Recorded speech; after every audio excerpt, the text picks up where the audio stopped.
I sometimes feel like I think it's presence or something. And I've seen a lot of things the last period, a lot of things, but I keep going this way, that way. I cannot keep it, and I don't want this to be another experience. I'm so tired. I feel something's calling me, but I'm so afraid I get home and it's leaving me again.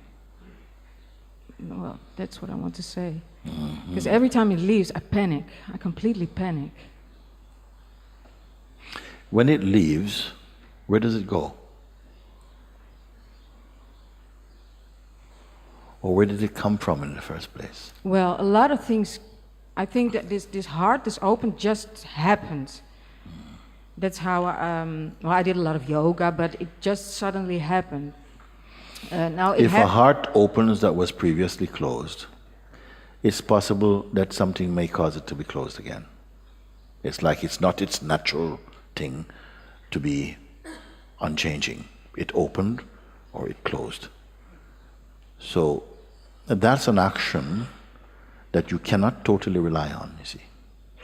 After that, I did inquiry, and the things I saw really strange things. I'm ashamed to say it, but I think I have to say it because it had so much impact on me. I saw myself getting bigger and bigger and feeling so much love, even like I'm the universe and these things. But then I get smashed out, but it does not leave me alone anymore. It's the only thing that keeps me, it's interesting to me anymore. But what is this, and is it? I want to go back there. It will still just be an effect of or in consciousness. If there is it and you, meaning that it is still only an experience, and it will feel differently in different days or different moments. So it you cannot use to say that is it, that is the pure state. Because you still retain an identity as the one who is experiencing it. Which is greater, you or the experience that comes and goes? I don't want another experience. No, I don't want this. That's my problem. Yeah. I'm tired of all these beautiful experiences. Okay, so let's leave all the experiences aside just for a moment. Let's not talk about them then, because you don't want them. Yeah. Okay? You don't want them. Yeah. Okay. So now just you. Mm-hmm. Okay. What is here as you? Without experience, who are you? Now. Yeah. Not suddenly. No, okay, but I'm so nervous now. It's really hard to so nervousness also something that comes and also will go. What about if you don't tie yourself to any state or any condition which comes and goes, because it's not reliable? On Wednesday you will write, I'm a very steady person. You apply for the job, I'm a very steady person, I'm very reliable. On Thursday they call you for the interview and you're nervous and everything. And they say, but you said you're steady. He said, yes, but that was Tuesday. So your feelings are like that. They are not reliable. They will not stay with you, and they will collapse under stress. They will not be with you. Only that which is unchanging will be ever present here. So what to do now? Well, you may find out who is the one who is asking this question. A bit of a tricky thing, but if you catch this, a lot of things are going to fall away from you, unpleasant things. At present, you are asking, even from the state where you're asking, that state is not stable. So even if a good, stable answer is given to you, you cannot retain it. Because the one you are functioning as and taking yourself to be at the moment, that is unstable. There's a deeper space in each one, in everyone, that is not fluctuating. Other things might be fluctuating. Your mood, your blood pressure, your head, your thoughts, all of that might be coming and going. But it is not coming and going. And it cannot be that where my attention goes, that it's about that. That's how it feels. Because when I do No, because it itself is not attention. It's subtler than attention. It is aware of attention. Normally, attention is one of your very powerful tools, because wherever attention goes, whatever it touches, you're saying, that's my experience. It is very intimate. So even when the attention goes to the right or to the left, and if it's moving about, you say, I am restless. If it goes to the left, you say, oh yes, I'm going over there to the left. So you even christen it with your most intimate sense of self. You call it I. But even the attention is perceivable, because you're able to say, I am not able to keep my attention on this thing. So something is aware of the attention drifting, you see? Or my attention is not stable. What is that is aware of attention even? It's more subtle than attention. Attention does not define it or even describe it. Attention is a function arising in it.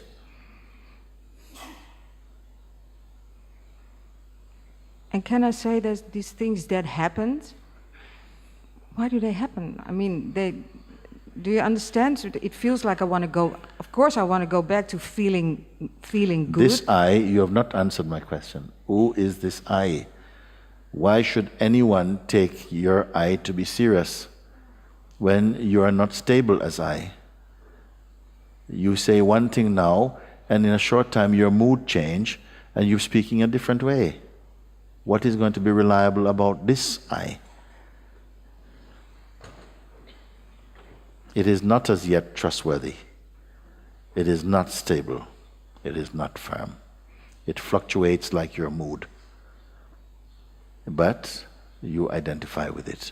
Who are you who are identifying with this position which you're presenting as yourself? I wonder if you follow. It feels very comfortable to be speaking from this place because you've done it before. You've combined yourself with your moods and feelings and thoughts, which are not stable. So you've come into a very unstable identity, you see? And you're referring and relating to that identity as yourself. And I'm not accepting that. That is not the self that I've come here to talk to. Because one day you'll be saying, hallelujah, and the next day you'll be saying, oh my God, and it's not stable.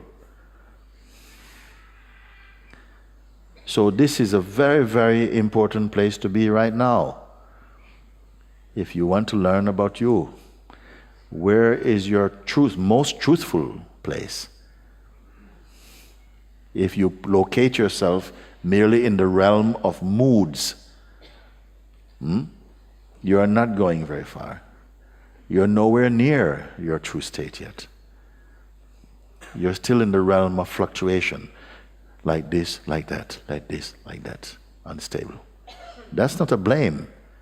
It is inevitable that it will feel like that, because you are identifying with phenomenality. You're identifying with things which come and go.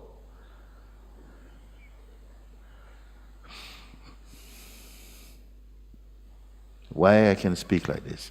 Because I know there is a space here, a dimension, you may call it like this. It's not even a dimension. It's the totality, actually, which is not intimidated by the functioning of your mind. It is not disturbed by thought. It doesn't suffer from psychological attacks. It does not get depressed. It does not want anything. It is not lacking anything. We are inescapably that, choicelessly that, unavoidably that, and yet at the same time, you're not aware of it. This is the great mystery. And satsang is the discovering room for this. So you want that. So I am myself interviewing you to see if you're ready. I don't know if I'm ready. I more feel like I'm sitting down again and just wait a few days and just listen again. Because now it's not like... Even as you speak, your words are untrue.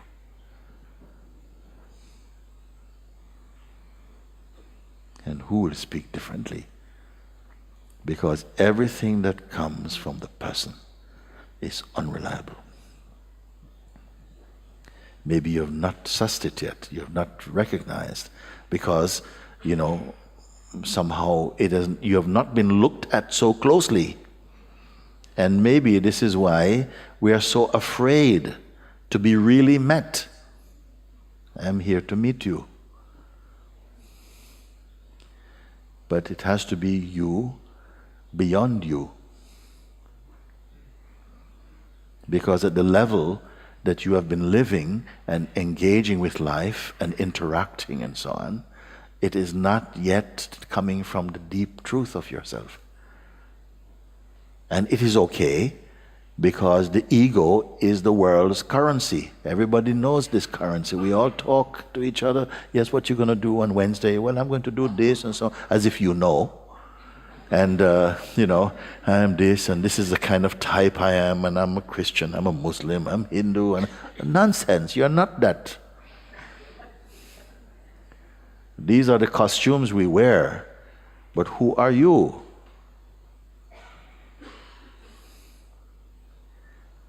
So of course it's going to feel uncomfortable, because nobody asked you this. Your parents have never asked you that.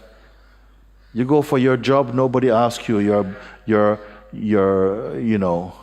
intended boss or something, whatever you're applying for, is not going to say, well, okay, so tell me something about yourself. Oh, I was born in 1947, and I went to school here, I graduated in this place, I'm married, I got 3 children, I live in Malibu, and I have all these things. And he says, okay, but no, who really are you? No, nobody asks you this. So we can continue to speak. I am doing this, and I'm doing this, and so on. Because everyone takes the same paradigm and speak from the same place. But here, it is not enough. I don't think you came here to make friends and to, increase your Facebook family. You have come here for something much, much more rare than that. You've come to awaken to yourself. I hope you're in the right room. So I have to ask this thing, because so far what you're presenting as yourself, it is not the truth as yet. It is connected, of course, with you.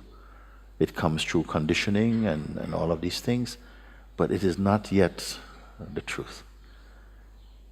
And I know you as truth.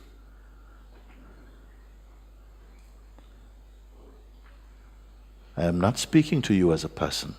I am not referring to you as a person.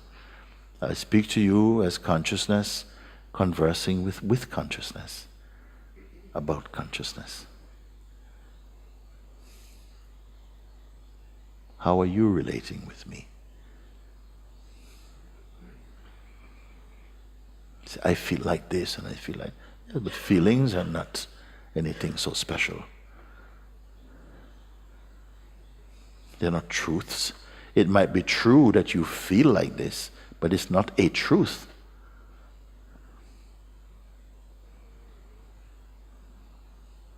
So it is good that you stepped up to the microphone, because we've begun to reverse the glove.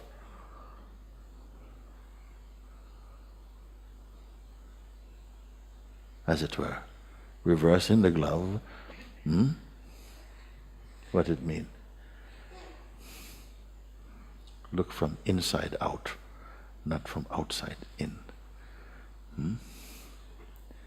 And something feels, you've lost your references. You're not comfortable, you're not sure about who you should be now. I'm not asking you to pick up a new identity either.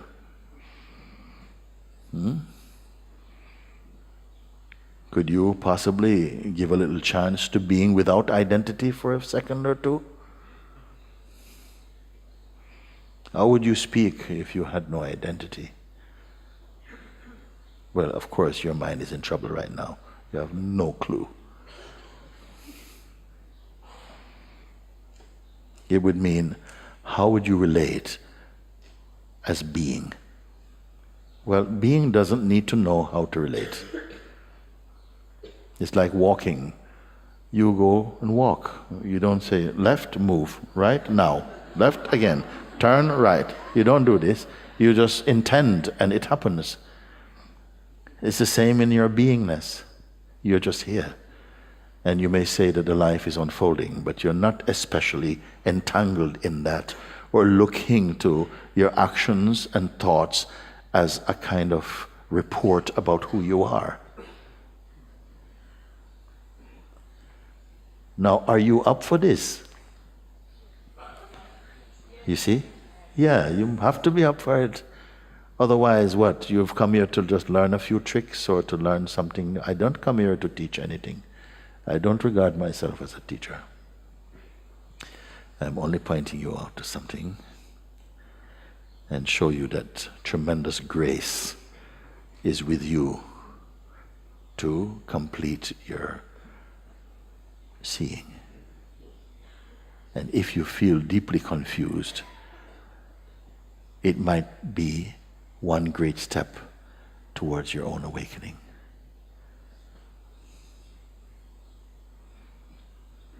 Sometimes we feel very confident about what we think we know. And there's a pride and arrogance can be formed around that. But for some to come into a place where I don't know, actually, is not such a bad place. When you don't know, you begin to discover your own spontaneity. You cannot plan your existence. That's a very cowardly thing. Neither are you living life. You must discover you are life itself. And yet, the play of life is perceived in you.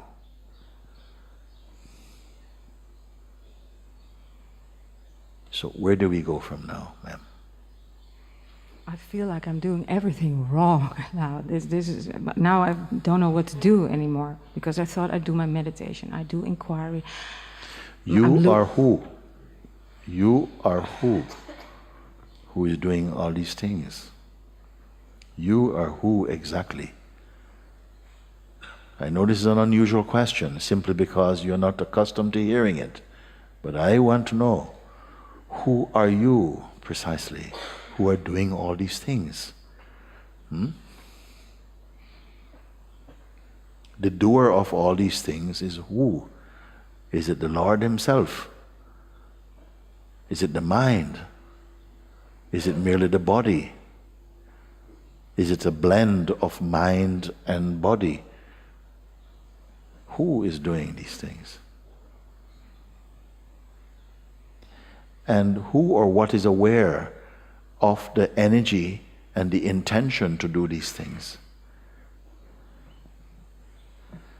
Don't be frustrated by my question. But it needs to be asked, you know. Otherwise, you're moving blindly, imagining that you are doing all these things, knowing all these things, when in fact you don't know anything at all. We just have an idea of knowing something.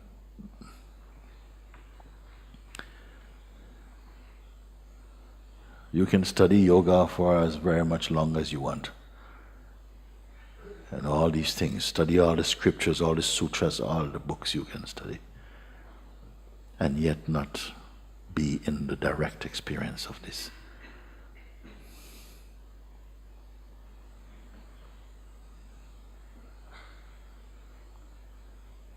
For one moment, leave everything you believe about yourself aside for just one moment.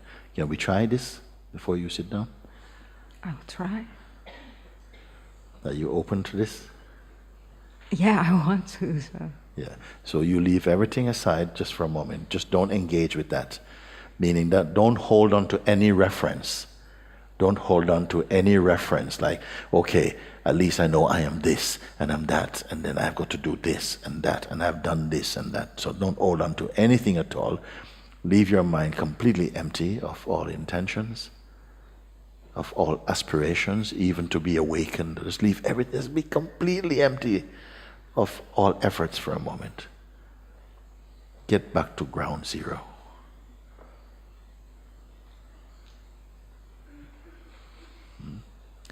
And don't be waiting for, okay, now what? Watch this, now what? This has been molesting you for a long time. Okay, I've done it. Okay, now what? So when is the next experience? When is my next fix? So watch this, now what? And don't touch it. And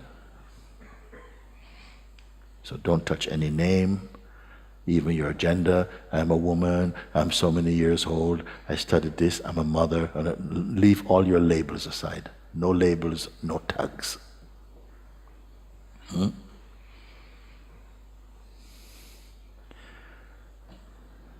For as many as want to participate in this simple exercise. Okay, I'm just here. That's all I can say. Yes. And no assessment. You see, no, okay, I'm here. Okay.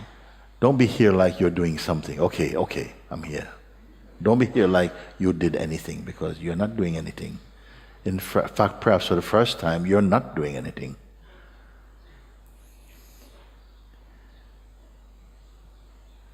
Just be. And when I say just be, that be is not an instruction.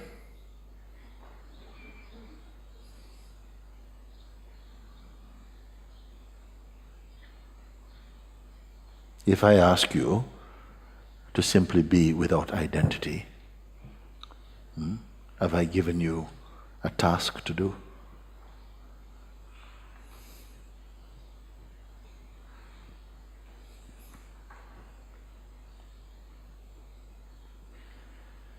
Mine is itching, like, don't like this. Don't like this. Can you exist without waiting? Without expecting to be filled with the next thing? Now try and see. Grace is upon us. Open your heart. It is done.